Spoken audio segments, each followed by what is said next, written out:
যারা অন্যকে সম্মান করতে পারে তারাই প্রকৃত মানুষ। আর যে সম্মানের কাঙ্গাল হয়ে ফেরি করে তারা প্রকৃত মানুষ নয়। সম্মান চেয়ে নেওয়ার কোনো বিষয় না। সম্মান ভালোবাসা মানুষের হৃদয় থেকে বের হয়ে আসে, এবং কারো কথায় ফুল ফুটলেই সম্মান এবং ভালোবাসা তৈরি হয় না।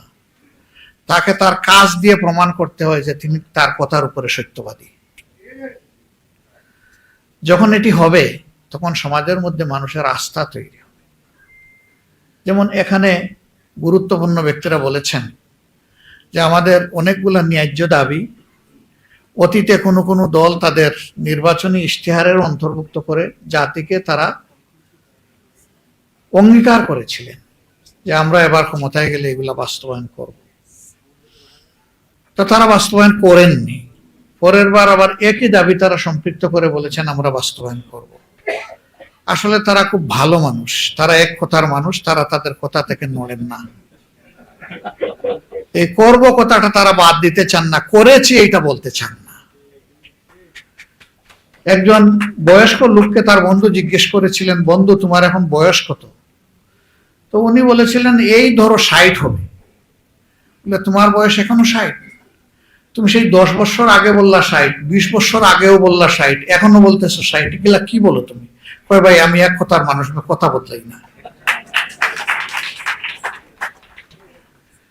এরা ওই রকমই এক কথার মানুষ হয়তো ছিলেন, ভদ্রলোকেরা এই জন্য কথা বদলান নাই।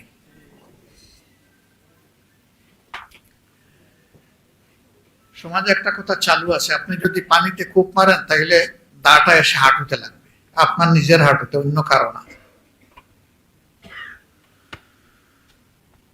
অবচেতন মনে কিছু মানুষ মাঝে মাঝে কিছু কাজ করে ফেলে। ওরকম আরো 2 বন্ধু বৃদ্ধ এক রিক্সায় যাচ্ছেন।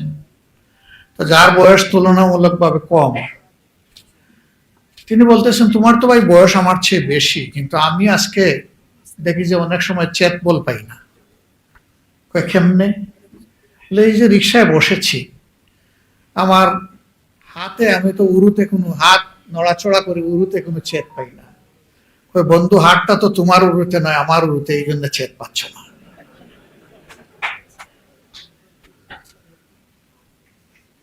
এরকম অবচেতন মনে অনেকেই নিজেকে হারিয়ে ফেলেন। কিন্তু সমাজের 2টা শ্রেণীকে হারিয়ে গেলে হবে না। একটা শ্রেণী হচ্ছে যারা রাজনীতি করেন, আর একটা শ্রেণী এই যে ক্যামেরা নিয়ে হাজির আছে।